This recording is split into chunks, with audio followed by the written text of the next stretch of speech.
Hey everyone, Jefferson Santos here, author of the book Higher Life Design, Arriving at Your Intended Destination, Healthy, Wealthy, and Happy. And today we're in episode 3 of The Bout with Self-Doubt. And so are you ready to learn the most powerful weapon to use against it? And so in this video, you're going to discover the number one weapon that we're going to do to attack this thing. And you're going to learn 4 ways that to use this weapon more efficiently, and you'll get some action steps on how to practically suppress that self-doubt with other emotions. And so the secret weapon battling self-doubt is called self-efficacy.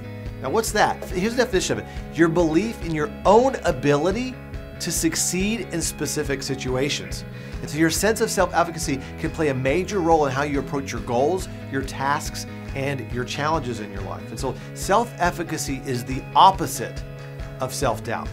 And so self-efficacy helped me intensely. I mean, I always had confidence in my ability as a football player back when I played for the Naval Academy and also at TCU. And even though my teams might have been losing at the time, I mean, I was always the one that could count on to make those tough catches. And so I could have let the team's performance let me down, but I knew that I was just doing my best, right? And so my self-efficacy helped me push through that, and I believed in my own abilities. Listen, self-doubts from the past are always going to come up, but it's your job first to know that they're there and then do your best to avoid those doubts in your head. And so here's a great quote from Albert Bandura. He said, "In order to succeed, people need a sense of self-efficacy to struggle together with resilience to meet the inevitable obstacles and the iniquities of life."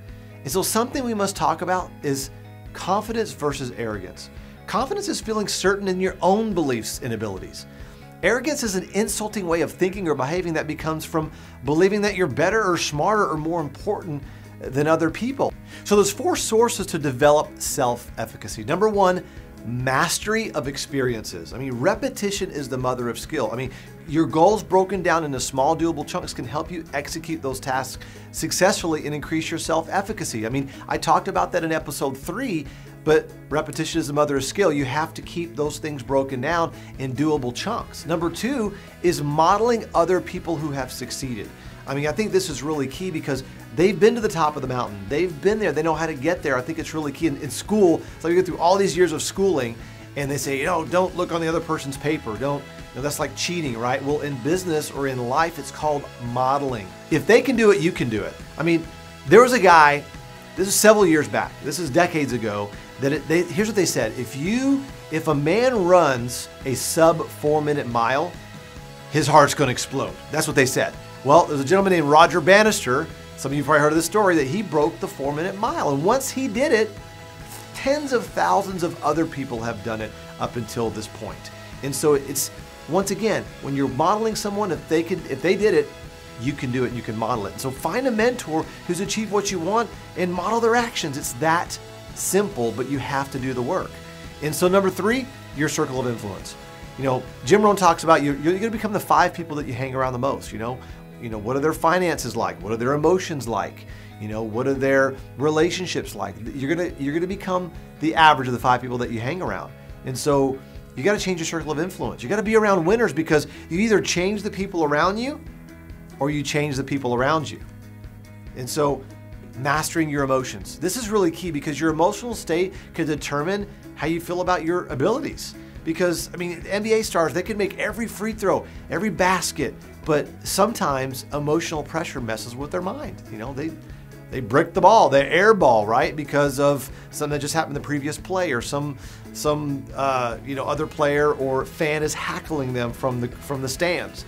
So we must learn to minimize stress and elevate our moods when facing difficult or challenging tasks to improve the sense of self-efficacy. Here are some action steps. Number 1, break goals down into smaller, achievable chunks. I know I talked about that earlier in the other episode, but repetition is the mother of skill, right? If you're not doing it, it's time to do it now. Number 2, change your circle of influence. You gotta get around people that are moving farther and faster than you. I mean, Bill Gates talks about, the founder of Microsoft, he said, I want to be the dumbest person when I walk in the room. I mean, think about that perspective, right? Number 3, start responding differently to stress by changing the way that you talk to yourself. I mean, who is the person you spend the most time with? Yourself, right? So I think it's important on how do you really talk to yourself. Do you beat yourself up all the time? Or do you tell yourself, hey, you know what? Let's just go do it again. Okay, we learned how not to do it that time. Let's do it again. All right? So what's your biggest takeaway from this episode? Share it with me below in the section comments below. I'd love to read your comments. I love to read the impact that you got from these videos. And also, it's going to help everybody else that's watching these videos as they look at your comments and you look at their comments and all of that. So that's a really big part of all of us building this higher life design community as well. And so until next time, I look forward to helping you arrive at your next intended destination, healthy, wealthy, and happy.